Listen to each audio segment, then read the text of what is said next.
राजा भोज और लीलावती पुतले की कहानी।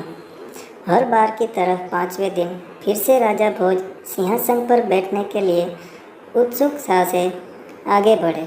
सिंहासन की तरफ कदम बढ़ाते ही उसमें से 5वीं पुतली बाहर आई और उसने अपना नाम लीलावती बताया। लीलावती ने राजा भोज से कहा, राजन, राजा विक्रमादित्य वीर होने के साथ साथ बड़े दानी भी थे। अगर आप भी उन्हीं की तरह एक दानवीर हैं तो ही आप इस सिंहासन पर बैठ सकते हैं। इतना कहकर लीलावती ने विक्रमादित्य की दानवीरता की कथा सुनानी शुरू की।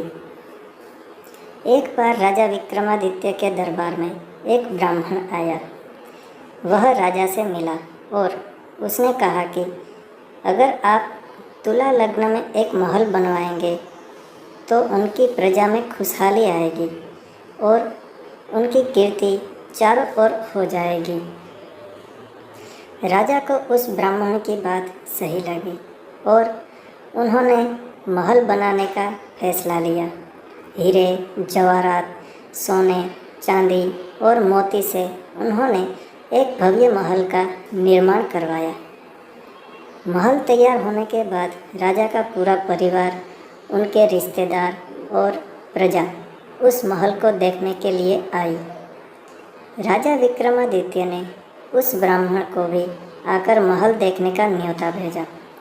सभी महल की खूबसूरती को देखते ही रह गए। वह ब्राह्मण भी महल देखकर दंग रह गया। महल की सुंदरता देखने के बाद ब्राह्मण के मुंह से अचानक निकल गया, काश यह महल मेरा होता। ब्राह्मण की इच्छा जानकर राजा ने तुरंत वह महल उस ब्राह्मण को दान में देने की घोषणा कर दी। महाराज की बात सुनकर ब्राह्मण हैरान रह गया। वह दौड़ता हुआ अपने घर पहुंचा और उसने यह बात अपनी पत्नी को बताई। उसकी पत्नी को इस बात पर विश्वास नहीं हुआ और उसने सोचा कि ब्राह्मण पागल हो गया है। अपनी पत्नी को यकीन दिलाने के लिए वह उसे महल लेकर गया। महल को देखकर और लोगों की बातें सुनकर ब्राह्मण भी हैरान रह गए। उसने पूरा महल देखने की इच्छा जताई। पत्नी की इच्छा को पूरा करने के लिए ब्राह्मण उसे महल दिखाने लगा। महल इतना बड़ा था कि देखते ही देखते रात हो गई और वो दोनों बहुत थक गए। थकान की वजह से दोनों महल के एक कमरे में सो गए। आधी रात को कुछ आवाज़ें आने लगी तो उन दोनों की नींद खुल गई। महल में भीनी भीनी खुशबू आ रही थी और ठंडी हवा चल रही थी। उसी समय उनका पूरा कमरा रोशनी से भर गया और फिर उन्होंने एक महिला की आवाज़ सुनी। उनकी आवाज़ सुनकर दोनों को ऐसा लगा जैसे माँ लक्ष्मी धरती पर आ गई हो। उन्हें बार बार एक ही आवाज़ सुनाई दे रही थी, मैं तुम्हारी इच्छा पूरी करने आई हूँ, तुम मुझसे कुछ भी मांग सकते हो। यह आवाज़ सुनकर वो दोनों डर गए। माँ लक्ष्मी ने अपनी बात 3 बार दोहराई, लेकिन उन दोनों ने कुछ नहीं मांगा तो वो वहाँ से चली गई। उसके बाद ब्राह्मणी बोली, जरूर इस महल में भूतों का साया है, तभी राजा ने हमें यह महल दान में दे दिया। तुम कल ही जाकर उनसे कहो कि हम अपनी कुटिया में ही ठीक है। वहाँ हम कम से कम चैन से सो तो पाते थे। ब्राह्मण को अपनी पत्नी की बात बिल्कुल सही लगी और किसी तरह महल में रात काटकर दोनों सुबह वापस अपनी कुटिया में चले गए। हाथ मुंह धोकर ब्राह्मण तुरंत राजा विक्रमादित्य के पास पहुंचा और कहा कि महाराज, आप महल वापस ले लीजिए, हम इतने भव्य महल में नहीं रह सकते। इस पर राजा ने कहा, हे ब्राह्मण देव, वो महल मैंने आपको दान में दिया है, मैं उसे वापस कैसे ले सकता हूँ। ब्राह्मण ने राजा की एक बात नहीं सुनी और बार बार उनसे महल वापस लेने को कहने लगा। ब्राह्मण की जिद को देखते हुए राजा विक्रमादित्य ने कहा कि वह उस महल को उनसे वापस नहीं लेंगे, लेकिन खरीद सकते हैं। ब्राह्मण ने राजा की बात मान ली।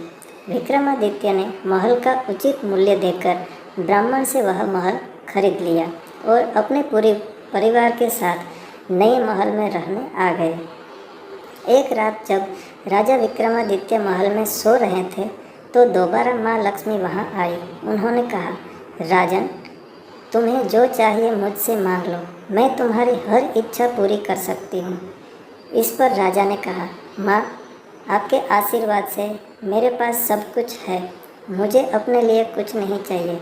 हाँ, अगर आप कुछ देना ही चाहती हैं तो मेरी पूरी प्रजा पर धन की वर्षा कर दीजिए। ऐसा होने पर मेरी पूरी इच्छा संपन्न हो जाएगी। राजा की इच्छा जानकर माँ लक्ष्मी ने पूरी रात राज्य पर धन की वर्षा कर दी। सुबह उठकर जब लोगों ने इतना धन देखा तो वो सारा धन राजा विक्रमादित्य को सौंपने के लिए महल आ गए। राजा ने प्रजा के इस प्यार को देखकर उन्हें बताया कि यह सारा धन उनकी प्रजा के लिए ही है। इसी वजह से सब अपने अपने हिस्से का धन अपने पास ही रखें। उनकी बात सुनते ही पूरी जनता प्रसन्न हो गई और राजा की जय जयकार करने लगे। इतनी कहानी सुनाते ही पांचवी पुतली वहाँ से उड़कर अपने स्थान में समा गई और राजा भोज कुछ कहे बिना अपने महल में चले गए। धन्यवाद। अगली कहानी राजा भोज और रवि भामा पुतली की, अतिथि देवो भव की कहानी।